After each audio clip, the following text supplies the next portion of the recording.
시청자 여러분 안녕하십니까? 충북 시사토론창 남상미입니다. 내년 3월 예정이었던 대한고등학교의 개교를 충청북도 교육청이 1년 미루겠다고 발표하면서 교사와 학부모 또 지역 주민들 간의 반발이 커지고 있습니다. 오늘 충북 시사토론창에서는 대한학교 개교와 관련해 토론해 보도록 하겠습니다. 오늘 참석해 주신 분들 소개해 드리겠습니다. 먼저 충북 대한교육연구회 정길재 선생님 나오셨습니다. 안녕하십니까. 맞은편으로 가덕 초중학교 운영위원회 서월석 운영위원장 나오셨습니다. 안녕하세요. 먼저 시청자 여러분께 양해 말씀드립니다. 객관적이고 원활한 논의를 위해서 개교를 연기한 도교육청의 입장과 개교 연기를 반대하고 있는 교사와 학부모의 입장을 충분히 들을 수 있는 토론의 장을 마련했는데요. 도교육청으로부터 토론에 참석이 어렵다는 통보를 받았습니다.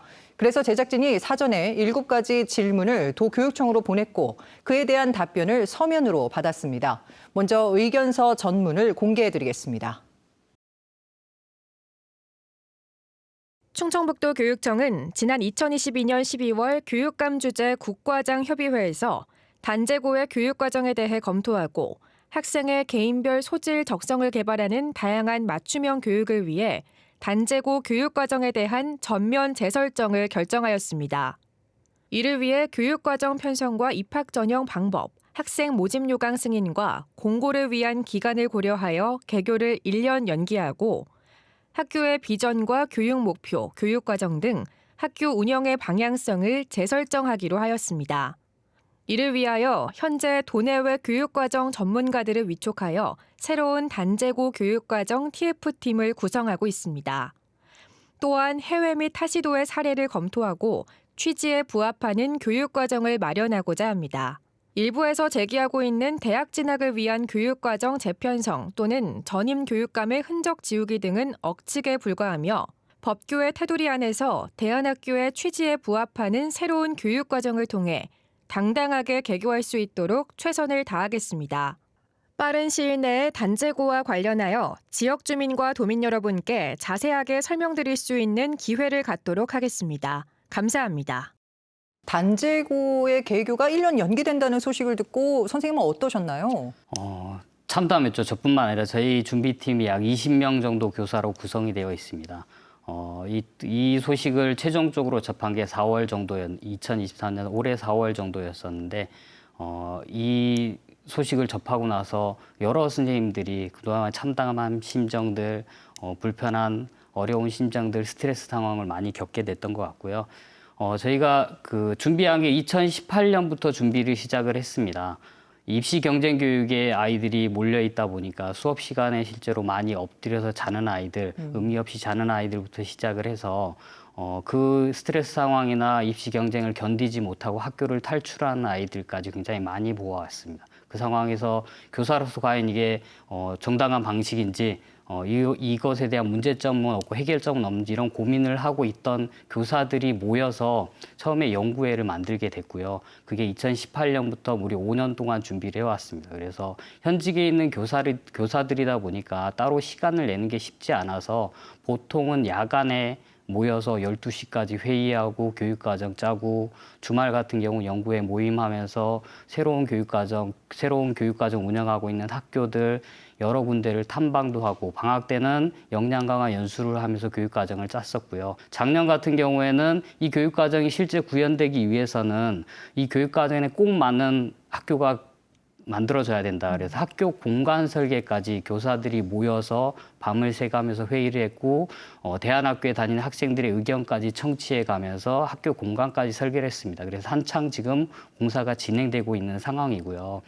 이 모든 과정을 지난 5년 동안 주말과 평일을 반납해 가면서 만들어 온 교육과정이고 학교인 상태라서 준비팀이 갖는 심리적 피해들은 굉장히 컸다고 볼 수 있습니다. 저 또한 그렇고요.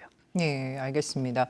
우리 학부모님께서는 개교가 연기된다는 소식을 어떻게 접하게 되셨습니까? 지금 생각해 보니까 뉴스 기사와 그 방송을 통해서 연기 소식을 알게 된 것 같아요. 일단은 기사를 접했을 때는 너무 황당했고요. 왜냐하면 이제 제가 살고 있는 지역 가덕에 세워지는 학교가 이제 개교가 당연히 2024년에 될 거라고 믿어 의심치 않고 있었는데 개교가 연기된다는 이야기를 지역이 아니고 이제 뉴스를 통해서 접하게 됐다는 사실도 좀 많이 실망스럽더라고요. 왜냐하면 이제 가덕에 단제고가 생긴다는 것은 그 가덕 초중학교가 통합이 되면서 그 자리에 고등학교를 이제 지어주겠다고 약속을 한 상태이기 때문에 가덕 지역 주민으로서 먼저 알고 있어야 되는 상황이라고 생각을 했는데 이제 엉뚱하게 또 돌아서 이 소식을 접하게 되니까 너무 황당했고요.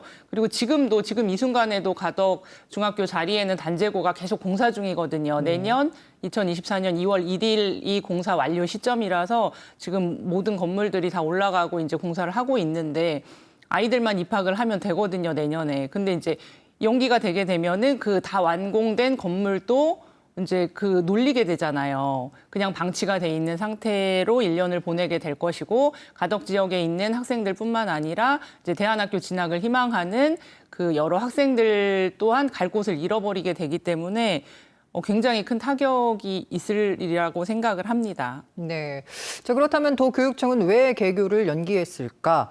도교육청에서는 이런 답변을 보내왔습니다. 교육과정 편성과 입학 전형 방법, 학생 모집 요강 승인과 공고를 위한 기간을 고려하여 개교를 1년 연기하고 학교의 비전과 교육 목표, 교육 과정 등 학교 운영의 방향성을 재설정하기로 했다는 의견인데요. 자, 이 이유 어떻게 보시는지 궁금합니다. 좀 이따 좀 자세하게 설명을 할 텐데 단제교의 교육 과정의 핵심은 개별 맞춤형 교육입니다. 대체 뭘 바꾸겠다는 건지 솔직히 이렇게 두루뭉술한 언어로 정확하게 표현되지 않는 그리고 어떤 형태로 어떤 학교를 개교를 원하는지 기존의 교육 과정이 무슨 문제가 있는지 그리고 기존의 교육 과정을 어떻게 변화시킬 건지에 대한 어떠한 언급도 없이 기존의 단제고 교육 과정에 추구하고 있던 바를 추구하기 위해서 다시 전면 재설정을 한다라고 주장을 하고 있는 상황이라 솔직히 제 입장에서는 교육청이 지금 본인이 무슨 말을 하고 있는지 알고 있는가 하는 의문이 들 정도로 황당한 상황이고요. 그 외에 입학 전형 방법, 학생 모집 요강 승인 공고 이것들은 그냥 행정적인 절차입니다. 연기의 사유가 되지 않습니다. 현재로서는. 그래서 교육과정 재편성이 연기의 사유일 텐데 어떤 방향과 어떤 철학과 어떤 가치를 가지고 교육과정을 재편성할지에 대한 어떠한 계획도 없이 일단 준비팀을 해체하고 전면 재설정을 하겠다라고 얘기하는 의도와 저희가 궁금할 따름입니다. 알겠습니다. 근데 일부 언론에 따르면 개교 연기 이유 중에 하나가 대학 입시 선택의 폭을 늘리려고 하는 것이다라고 보도를 했습니다. 실제로 기존 대안학교의 교육 과정으로 대학 입학이 힘듭니까? 일단 신문 기사에도 좀 많이 나왔던 내용인데요. 일단 이거를 이해하기 위해선 단제고의 교육 과정의 구성에 대해서 좀 이해를 하셔야 됩니다. 단제고 교육 과정은 학생들이 자기가 원하 배우고 싶은 것을 자유롭게 배우는 학교를 모토로 하고 있습니다. 그래서 학생들은 자기 교육과정 정해진 교육과정을 그에 따라서 수강을 하는 게 아니라 스스로 교육과정을 구성해야 됩니다. 따라서 현재 교육과정 표상에는 아이들이 어떤 교육과정을 선택할지 명확하게 제시돼 있지 않습니다. 아이들이 실제 입학을 하고 나서 내가 뭘 원하는지, 내가 무엇을 배우고 싶은지, 앞으로 어떤 사람으로 성장하고 싶은지 자기 성찰과 자기 계획이 먼저 세워지고 나서야 그 다음에 교육과정을 편성할 수 있습니다. 물론 이 교육과정을 편성하는 게 어떻게 학생 개인에게 그런 일이 그 능력이 존재하지 않습니다. 그래서 교사랑 학부모랑 전문가가 코칭팀으로 구성이 돼서 아이들의 현재 상황, 발전 가능성, 그리고 추가적인 여러 가지 방법들을 동원을 해서 1년의 학습 계획 그리고 3년의 학습 계획을 세우게 됩니다.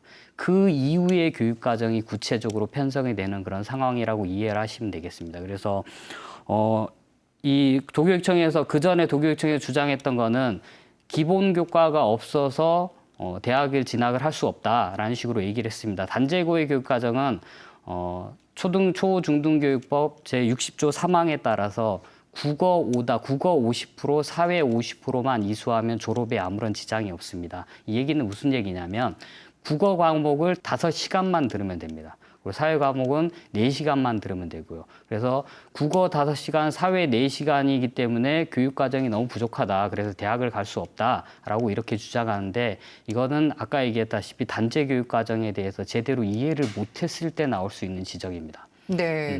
그런데요, 우리 학생들의 경우에는 뭐 대한 학교를 갔습니다만 내가 대학에 가고 싶다 이렇게 마음이 바뀔 수도 있는 거 아닙니까? 그런 가능성을 좀 열어뒀다라는 의견에 대해서는 어떻게 생각하십니까? 충분히 그럴 수 있다고 생각을 해요. 뭐 학생들, 어른들도 마찬가지지만 뭐 마음이 수시로 바뀌잖아요. 우리들도 이제 뭐 마음이 바뀌니까 아이들도 충분히 성장하고 배워가는 과정이기 때문에 아이들도 마음이 바뀔 수 있다고 생각을 하고 처음에는 단제고등학교가 나와 좀 맞는 것 같아서 진학을 했지만 3년을 다니다 보면은 마음이 바뀔 수도 있죠. 그렇지만 그 정길재 선생님이 말씀하신 것처럼 대학을 갈 수 없는 조건은 아니라고 보거든요. 그리고 이제 단제고 같은 경우는 일단 전제가 대학보다는 이제 대안학교의 교육 과정에 조금 더 마음과 관심을 두고 있는 학생들이 선택을 하는 거기 때문에 우선순위가 달라지는 거라고 생각을 하면 될 것 같아요. 대학을 못 간다가 아니고 나는 내가 해보고 싶은 것들을 내 꿈을 찾아서 내 인생을 내가 스스로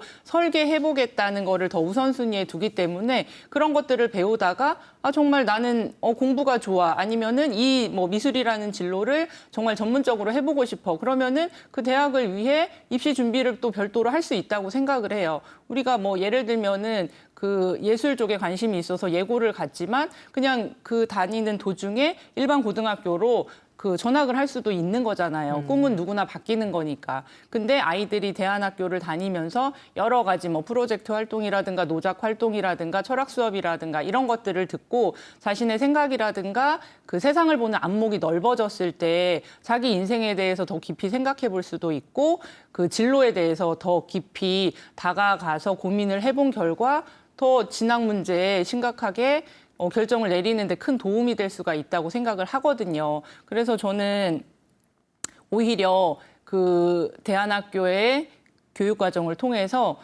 여러 가지 경험을 해보고 시행착오를 거쳤을 때 아이들에게 훨씬 더 도움이 많이 될 거라고 생각을 해요. 예. 추가적으로 좀 더 말씀을 드리고 싶은 게 아까 이제 기본교과에 대해서 얘기를 했었는데 지금은 기본교과가 없습니다. 근데 아까 얘기했던 것처럼 아이들이 학습 계획을 세우면서 교과가 형성이 되는 거 예를 들면 이런 경우라고 얘기할 수 있겠습니다. 웹툰에 관심 있는 학생들이 요즘 문제가 되고 있는 독도 문제에 대해서 한 해 프로젝트로 계획을 했다라고 하면 이 학생들 같은 경우는 어떻게 수업을 진행을 하게 되냐면 이 웹툰을 외국인들이 보게 할 수 있도록 만들기 위해서 외국어에 관련된 교과 수업을 들어야 되는 거고요. 그다음에 이런 문제들을 역사적인 관점에서 분석해야 되기 때문에 한일 간의 근현대사에 대한 동아시아사 과목을 수강을 하게 됩니다. 뿐만 아니라 일본의 문화에 대한 이런 주장들은 왜 계속 반복되고 있는지 일본 문화와 사회에 대한 사회문화 교과도 역시 형성이 될 수 있고 이런 것들이 국제관계에서의 지정학적 역할에 따라서 권력의 역할에 따라 해결할 수 있는 방안을 살펴보기 위해서는 국제관계학이나 정치학 이런 관련들의 교과목을 개설해서 수강을 할 수 있습니다. 그래서 기본 교과가 없는 게 아니라 아이들이 자기에 맞게 기본 교과를 그때그때 만들어가는 과목이기 때문에 기본 교과가 없어서 대학을 진학한다는 말은 진학을 못한다는 얘기는 교육과정에 대한 잘못 이해를 하고 있다고 보시는 게 맞을 것 같고요. 실제 대학 입사관도 이런 교육과정으로 진행했을 때 대학 진학에 문제가 없느냐라고 의뢰를 했을 때도 역시나 같은 답변이었습니다. 이런 교육과정은 교육부나 대학이 원하는 교육과정이다라는 답변을 들을 수 있었었고 그런 상황이라고 이해하시면 될 것 같습니다. 알겠습니다. 도교육청의 입장을 또 살펴보겠습니다. 일부에서 제기하고 있는 대학 진학을 위한 교육과정 재편성은 억측에 불과하다라고 의견서를 보내왔는데요. 이 지점에 대해서는 어떻게 보십니까?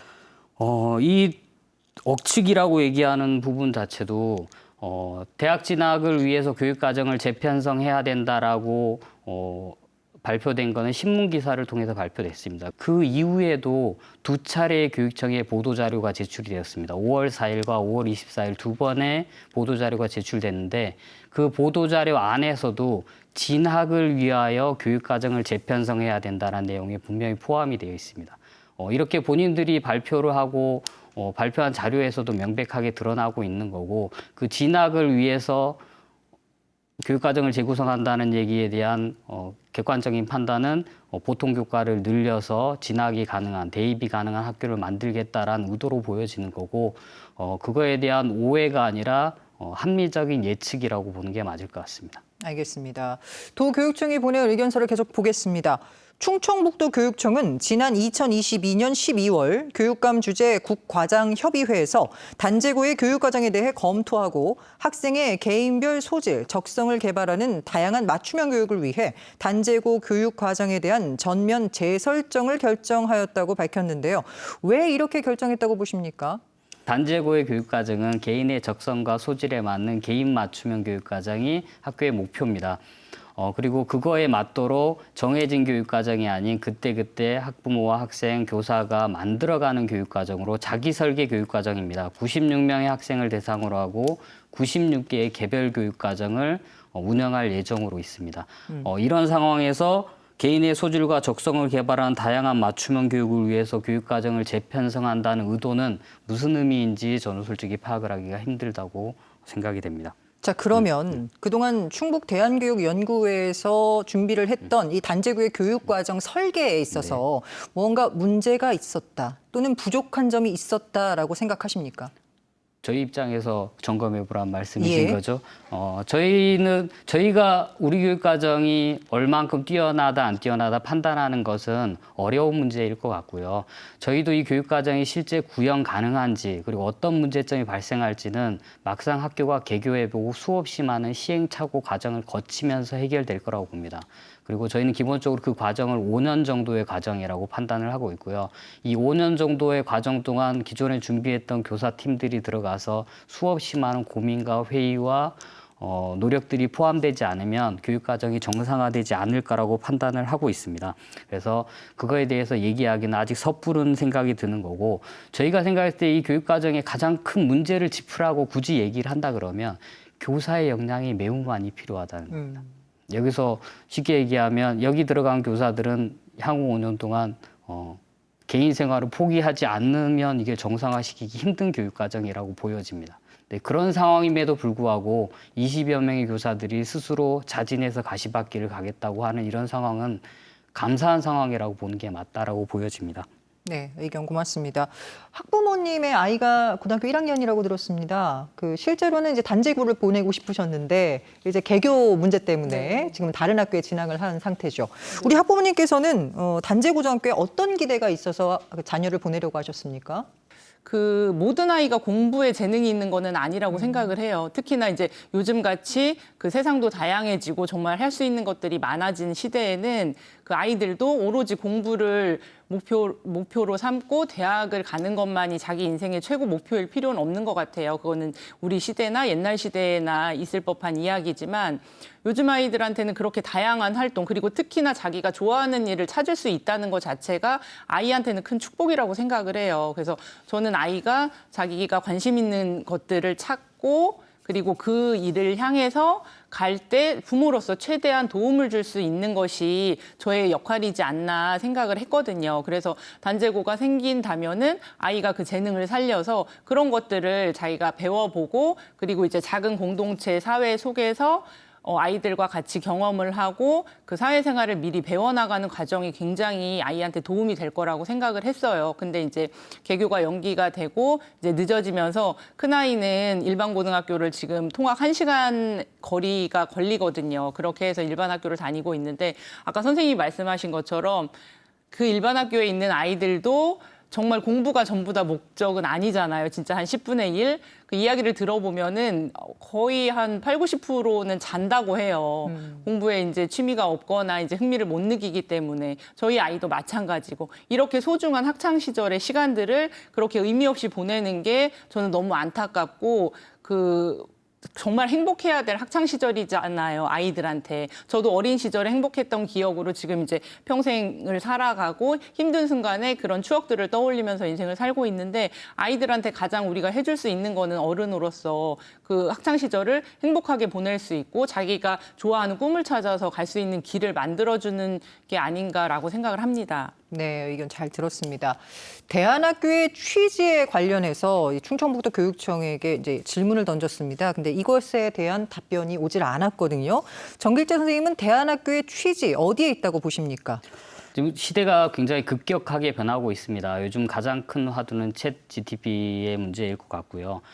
기존의 AI와 달리 이제 생성형 AI 시대에 들어온 거고, 이런 시대의 변화에 따라서 더 이상 특정한 지식을 얼마나 많이 머릿속에 집어넣고 있느냐, 그걸 제한 시간 안에 얼마나 문제로 빨리 풀어내느냐는 더 이상 미래 사회에서 전혀 필요하지 않은 능력이라는 데는 거의 모든 교육학자들 그리고 거의 모든 시민들이 동의할 거라고 생각을 합니다.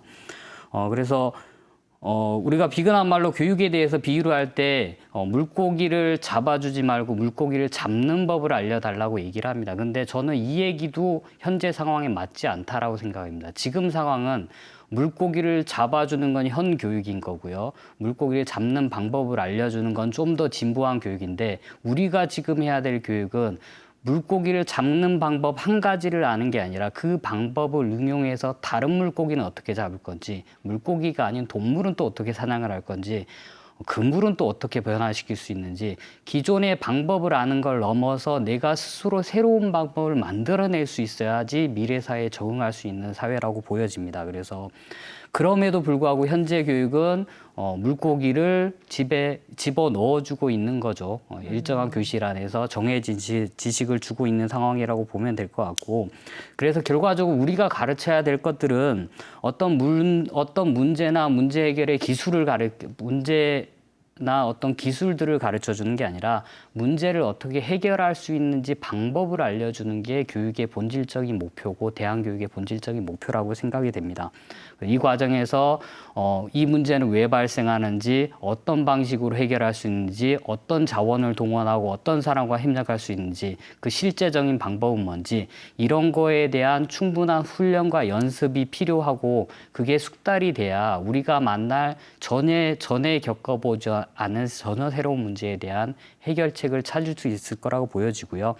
이런 방식, 이런 능력, 생각하는 힘과 서로 협력해서 문제를 해결하는 힘들을 기르는 게 대안교육의 본질적인 목표고, 단제고에서도 이 두 가지 능력을 기르는데 굉장히 많은 주안점을 맞추고 있습니다. 네, 학부모님들이 원하시는 그 대안학교의 형태 어떤 것이 있을까요? 대안학교라는 게 지금은 그 부정적인 이미지가 굉장히 강하잖아요. 학교에서 적응을 못해서 어쩔 수 없이 쫓겨서 가는 학교가 대안학교, 이런 이미지가 많은데, 저는 그 이미지가 좀 바뀌어야 된다고 생각을 해요. 왜냐하면 공교육에서 커버하지 못하는 부분들을, 그런 아이들을 다 품어줄 수 있는 곳이 대안학교가 돼야 된다고 생각을 하고, 그런 의미에서 뭐 인문계 고등학교라든가 특목고라든가 특성화 고등학교라든가 이런 고등학교처럼 대안학교도 하나의 그 고등학교, 그러니까 교육기관 중에 하나라고 인식을 해야 된다고 생각을 해요. 그러면은 대안학교에 대한 부정적인 이미지도 없어지고, 앞으로 이제 그 다양하게 변하는 사회에서 그런 학생들을 위한 또 다른 교육기관 중에 하나다, 이렇게 변화가 돼야 된다고 생각을 하고요.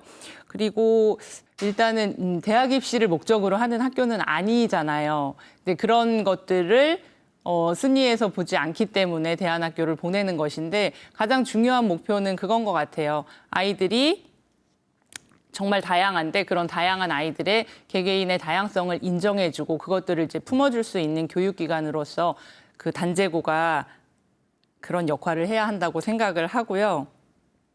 요즘 시대에는 아까 말씀하신 것처럼 그 지식을 더 이상 아이들한테 주입시키는 그런 교육은 더 이상 의미가 없어요. 아이들이 스스로 자기 인생에 험난한 순간이 닥쳤을 때 그 험난한 순간을 어떻게 헤쳐나가야 될지, 그 순간에 어떤 선택과 결정을 했을 때 자기한테 가장 좋은 삶이 펼쳐질지를 아이들 스스로 선택할 수 있는 교육이 정말 필요하다고 생각을 해요. 그게 공립대안학교로서 단제고가 해야 될 역할이지 않을까 생각을 합니다. 알겠습니다. 자, 충북 대안교육연구회에서는 이번 개교 연기가 교육계의 수장 교체에 따른 전임 교육감의 흔적 지우기 아니냐고 의혹을 제기하기도 했습니다. 이에 대한 도교육청의 의견서를 좀 보면은요, 일부에서 제기하고 있는 대학 진학을 위한 교육과정 재편성 또는 전임 교육감의 흔적 지우기 등은 억측에 불과하며 법규의 테두리 안에서 대안학교의 취지에 부합하는 새로운 교육과정을 통해 당당하게 개교할 수 있도록 최선을 다하겠다고 답변을 보내왔습니다. 연구회 회원이시죠? 선생님, 네, 어떻게 그렇습니다. 보십니까? 아까 대학 진학을 위한 교육과정 재편성은 이전에 말씀드린 것처럼 교육청이 제시한 자료에서 제시되어 있는 것들이고요. 억측이라고 볼 수 없을 것 같습니다. 그리고 두 번째는 저희는 그렇게 생각을 합니다. 윤건영 교육감이 요구하는 교육 비전과 교육 철학이 단제고가 가장 잘 실현할 수 있는 학교다라고 얘기를 합니다. 뭐 비근한 예로 들면 윤건영 교육감의 슬로건을 보면 교육의 품에서 한 명 한 명 빛나는 아이들입니다. 모두가 똑같은 교육 과정에서 절대 한 명 한 명이 빛날 수 없습니다. 두 번째, 이번 2023년 주요 사업 계획에서 발표를 하면서 나왔던 내용인데 지자체와 지역사회의 교육 네트워크 구성을 강조합니다. 얘기했다시피 단제고의 교육 과정은 교사만으로 해결할 수 있는 교육 과정이 아닙니다. 지역사회와 외부 자원이 최대한 결합하고 공동체가 형성돼서 같이 협력하지 않으면 단제고의 교육 과정 운영이 되지 않습니다. 지역사회 네트워크를 가장 강력하게 발동시킬 수 있는 학교고요. 정책의 출발점이 교육청이 아니라 학교여야 한다고 강조를 했습니다. 처음에 서두에 얘기했다시피 단제고의 개교의 추진은 일반 교사들의 의지와 뜻에서 출발을 했습니다. 학교나 교육청이 아니라 일반 교사들이 현 교육의 문제점을 인식하고 그 스스로 돌파구를 찾아가는 과정이었고 이렇게 일반 교사들이 학교 하나를 세우기 위해서 교육 과정부터 전체 과정을 준비한 사례는 대한민국 교육 역사상 없다라고 보여집니다. 굉장히 의미 있는 사례에 해당을 하고 교육감이 강조한 학교에서의 출발도 가장 들어맞는 사례라고 얘기할 수 있습니다. 그리고 학생의 특성에 맞는 개별 맞춤형 교육과정, 자기 주도적 학습 능력에 기반한 미래 교육을 강조합니다. 누차 계속 얘기하다시피 단제고의 교육과정은 개인의 자기에 맞는 교육과정을 설계하고 자기의 속도와 자기의 방식대로 운영하는 교육과정입니다. 역시 이 과정에서 자기주도적 학습 능력은 핵심적인 능력에 속하는 거고요. 지금까지 얘기한 몇 가지만 보더라도 윤건영 교육감이 추구하고 있는 교육 철학, 교육 가치, 교육 목표에 가장 부합하는 학교를 고르라 그러면 100% 단제고입니다. 그럼에도 불구하고 어떻게 하고 있나요, 지금? 뚜렷한 이유와 명분 없이 기존의 준비팀을 다 해체하고 새로 개교를 1년 연기하고 다시 교육 과정을 재구성하겠다고 얘기하고 있습니다. 과연 억측일까요? 판단은 시청자분들이 해주시면 될 것 같습니다. 네, 의견 잘 들었습니다. 이번에는 도교육청에 대안학교의 새로운 전담팀 구성과 주민 설명회 등 향후 일정에 대해 물었습니다. 도교육청의 의견서에 따르면 현재 도내외 교육과정 전문가들을 위촉하여 새로운 단제고 교육과정 TF팀을 구성하고 있습니다. 또한 해외 및 타 시도의 사례를 검토하고 취지에 부합하는 교육과정을 마련하고자 합니다. 빠른 시일 내에 단제고와 관련하여 지역 주민과 도민 여러분께 자세하게 설명드릴 수 있는 기회를 갖도록 하겠습니다. 라고 했는데요. 단제고 개교 연기와 관련해서 앞으로 어떤 계획을 갖고 계신가요?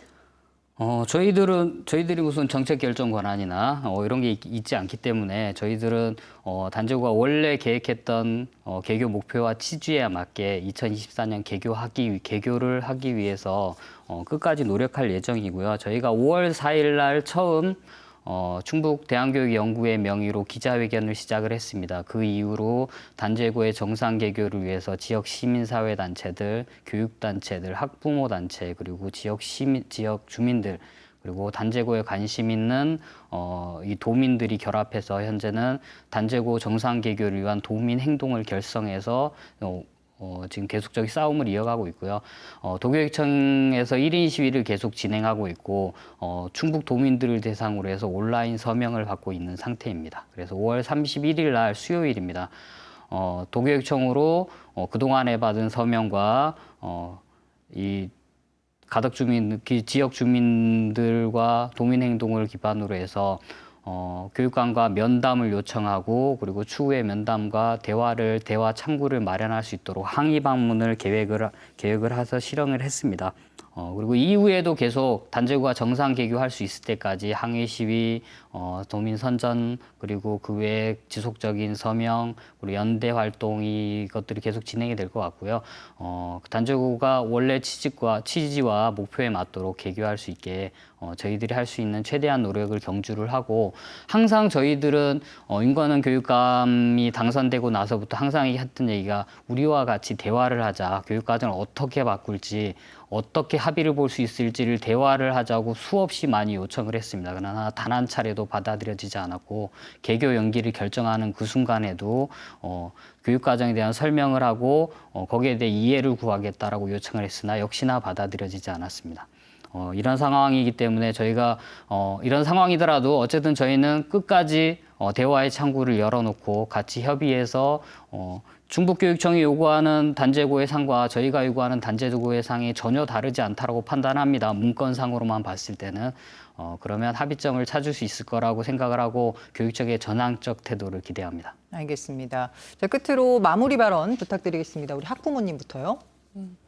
일단은 너무 오래 많이 들어서 식상한 말이긴 한데 교육은 백년지 대계라는 말이 있죠. 그만큼 교육에 있어서는 먼 미래를 내다보고 장기적으로 계획해야 하는 부분인데 특히 이 단제고 교육과정은 지금 이제 5년이 넘게 준비가 되어 온 과정인데 불과 5년 동안 짧은 기간이긴 하지만 5년 동안 준비해온 이 교육과정이 짧은 시간 안에 뒤집어진 상황이잖아요. 전혀 이제 다른 방향으로 가려고 지금 그런 상황인데 이 상황에 대해서 정말 교육은 지금 이 순간이 아니고 20년, 30년, 50년이 지나야지 그 교육의 효과가 드러나게 마련인데 이 짧은 기간 안에 뒤집혀 버린다면은 이 교육의 일관성을 어떻게 이어나갈 수 있을지 그게 가장 의심스럽고요.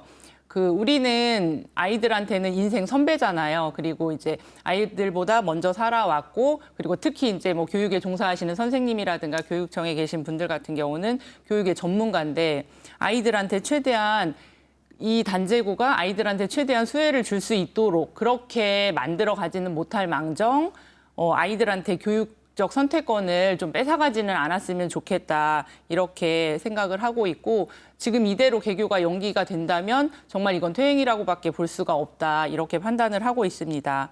그래서 어른들의 잘못된 결정으로 인해서 아이들이 피해를 보는 일은 적어도 없어야 된다 이렇게 생각을 하고요. 가덕면은 인구가 4,000명이 안 되는 굉장히 작은 농촌이에요. 그래서 학교가 하나 생기고 없어지고 이거 자체가 엄청나게 큰 지역사회에 영향을 미치는 의미인데 일단은 가덕에 학교가 3개가 있었어요. 중학교 하나, 초등학교 2개가 있었는데 이제 작은 학교를 통폐합하는 과정에서 지금 학교가 2개가 돼 있는 상태예요. 그리고 이제 다행히 단제고를 가덕면에 설립을 하겠다고 약속을 받은 상태라서 저희가 흔쾌히 통합을 찬성을 했거든요. 지역 주민들이. 근데 이것이 늦어지는 것도 지역 주민들한테는 큰 타격이 있고 특히나 가덕면 같은 경우는 독립운동가들의 고장이기도 해서 단제 신채호 선생님이 공부하셨던 터가 있거든요. 그래서 그 단제의 교육 철학을 이어서 단제고가 생기는 것이 지역 주민들한테는 굉장히 큰 이슈고 굉장히 큰 기대감을 품고 있습니다. 그래서 당시에 가덕면 주민들에게 약속했던 단제고등학교의 개교를 약속대로 2024년에 개교를 해주셨으면 좋겠고 약속을 지키는 어른들의 모습을 꼭 보여주셨으면 좋겠습니다. 네, 선생님도 마무리 발언 부탁드립니다. 저희 연수 때 많이 쓰는 말인데 모두가 한 방향으로 뛰면 1등은 한 명만 나옵니다. 그러나 모두가 다른 방향으로 뛰면 모두가 1등이 된다고 얘기를 많이 합니다. 우리 아이들이 현재 불행한 이유는 모두가 대입 그리고 입시로 단일한 방향으로 뛰고 있기 때문이라고 판단이 됩니다. 인서울의 12개 대학의 입학 정원이 4만 명 내외입니다. 한 해 수능을 보는 인원은 45만 명 내외가 되고요. 불과 10%에 해당하는 아이들만이 학생이 원하는 그런 결과를 성취를 하는 거고 나머지 90%는 이제 20살인데 패배자로 살아가게 됩니다. 이 상황이 과연 올바른 상황인지 자문해보지 않을 수 없습니다. 아이들만 그렇지 않습니다. 90%의 학부모도 역시 마찬가지로 한 달에 100, 200, 300씩 되는 사교육비를 투여를 함에도 불구하고 결국은 실패자의 부모로 남게 됩니다.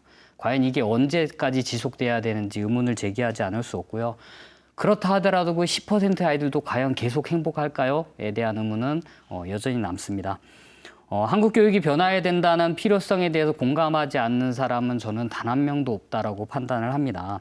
그러나 단지 불안하기 때문에 그리고 어떻게 다른 방식으로 이 문제를 해결할 수 있는지를 모르기 때문에 여전히 그 길밖에 없어서 달려가고 있다라고 판단합니다. 이제 그 대답을 공교육이 해야 될 때라고 판단합니다. 그 공교육이 바로 단제고가 시작일 거라고 판단되고요. 단제고는 공교육이 변화되는 방향성 그리고 시발점이 될 거라고 확신할 수 있습니다. 더군다나 가장 큰 문제가 교사들을 충원하는 게 가장 큰 문제인데 단제고는 다행스럽게도 그 가시밭길을 가겠다고 20여 명의 교사들이 5년간 달려왔습니다. 이런 시도가 없습니다. 거의 대부분의 대안학교들은 교사를 구하지 못해서 교육과정을 운영하지 못하는 상황이 비일비재합니다. 전국적으로. 그런데도 불구하고 충북은 200여 명의 충북 대안교육연구회 회원들을 갖추고 있고요. 새로운 교육과 새로운 희망을 품는 사람들이 이렇게 많은 지역교육청은 단 한 차례도 없습니다. 그래서 타 지역에서 충북의 대안교육을 어떻게 이렇게 잘 형성되고 이런 인력풀을 만들어 왔는지에 대한 굉장한 관심과 부러움을 사고 있는 게 현재 상황이라고 보시면 될 것 같습니다. 단제고는 충북 교육의 방향성입니다. 미래 방향을 제시하게 될 거고 이 단제고가 원래 계획대로 추진하게 될 경우 이 이후에 더 다른, 더 다양한 학교의 형태가 등장을 하게 될 겁니다. 그러면 더 많은 아이들이 더 많은 자기의 꿈을 찾아서 자기의 삶을 개척할 수 있을 거라고 판단이 됩니다. 시민들의 힘이 좀 필요합니다. 여러 가지 같이 논의해 보시고 교육에 대한 개혁의 공감성에 공감을 해주면 감사하겠습니다. 네. 감사합니다. 오늘 토론을 지켜보신 분들은 도교육청과 교사, 학부모의 입장을 확인하셨을 텐데요.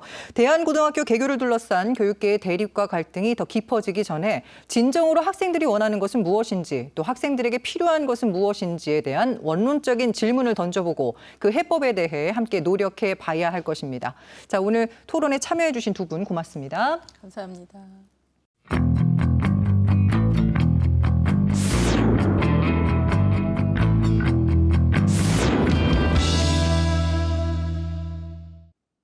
이번에는 지역의 핫 이슈, 핫 피플에 대해 이야기를 나눠보는 초대석 시간 마련했습니다. 청주 가정법원 설치를 추진하고 있는 충북지방변호사회 박아롱 변호사와 함께하겠습니다. 안녕하십니까? 안녕하세요. 네. 자, 먼저 충북 지역에 가정법원이 필요하다는 이야기는 많이 들었는데요. 네. 그 이유에 대해서 좀 말씀해 주시죠. 네, 가정법원은 가사사건 그리고 소년사건을 전담하는 전문 법원입니다. 쉽게 비유하자면 저희 아이가 10살인데 이제 치과 치료를 받으러 성인 치과에 갈 수도 있지만 성인 치과에 가서 치료를 받게 되면 아무래도 과정도 좀 아이가 많이 힘들어하고 이제 주변도 이렇게 딱딱하고 이렇게 그렇게 한데 어린이를 전문으로 이렇게 치과 치료를 하는 곳을 가니까 인테리어부터 다르고 마취하는 방법도 다르고 뭐 정신을 쏙 빼놓고 이빨을 금방 뽑더라고요. 이렇게 보다 전문성 있는 기관에서 치료를 받고 또 재판도 받을 필요가 있기 때문에 우리 충북에도 가정법원이 꼭 필요하겠습니다. 알겠습니다. 비유를 참 잘해주셨습니다. 가정법원이 하는 일에 대해서 한번 알아보죠. 먼저 기존 법원과 어떤 차이가 있습니까? 네, 가정법원이 하는 일은 일단 기본적으로는 재판을 합니다. 우리가 잘 알고 있는 이혼 사건, 상속 사건 이런 사건들 재판을 하고 그리고 또 특이한 게 이제 형사처벌 대신에 어떤 환경이나 태도를 개선해서 장래를 바라보고 하는 그런 처분이 있어요. 보호사건 절차라는 것이 있는데 그것이 소년보호사건, 가정보호사건, 아동보호사건 이렇게 세 가지가 있습니다. 그리고 가장 중요한 가정법원 특유의 역할이 후견적, 복지적 어떤 견지에 센터나 프로그램, 시설 운영인데요. 교육도 실시를 해요. 뭐 이렇게 이혼하는 부부를 위한 부모 교육. 왜냐하면 부부는 헤어져도 아이한테 계속 엄마랑 아빠잖아요. 그래서 이제 어떻게 양육할 것인지 교육도 실시하고요. 보호 사건에서 이제 처분을 받기 전에 소년들을 대상으로도 교육을 실시를 하고 그리고 저희가 실무상 면접 교섭이 어려운 경우가 상당히 많아요. 뭐 이렇게 비양육친이 되는 사람이 이제 가정폭력을 했다거나 아니면 아동학대가 좀 이렇게 합쳐져 있는 그런 이혼 사건인 경우에는 이제 아이를 키우는 부모도 그렇고 아이도 그렇고 이렇게 면접 교섭이 무서운 경우가 많거든요.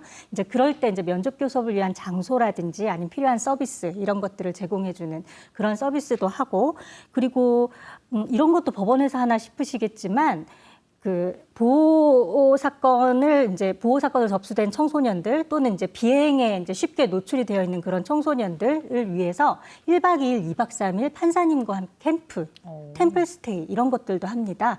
그래서 실제로 그 가사부 판사님 이야기를 들어보면 어떤 뭐 처벌이나 처분보다 그 캠프를 통해서 이렇게 본인의 꿈을 다시 가지고 본인이 이렇게 소중한 사람이라는 것을 깨닫고 이런 모습이 더 와닿게 느껴지셨다고 해요. 그만큼 이렇게 가정법원은 이렇게 진일보한 법률 서비스를 제공하는 기관이라고 볼 수 있겠습니다. 그럼 최근 이 가정법원에서 맡게 되는 사건은 좀 늘어나는 추세입니까?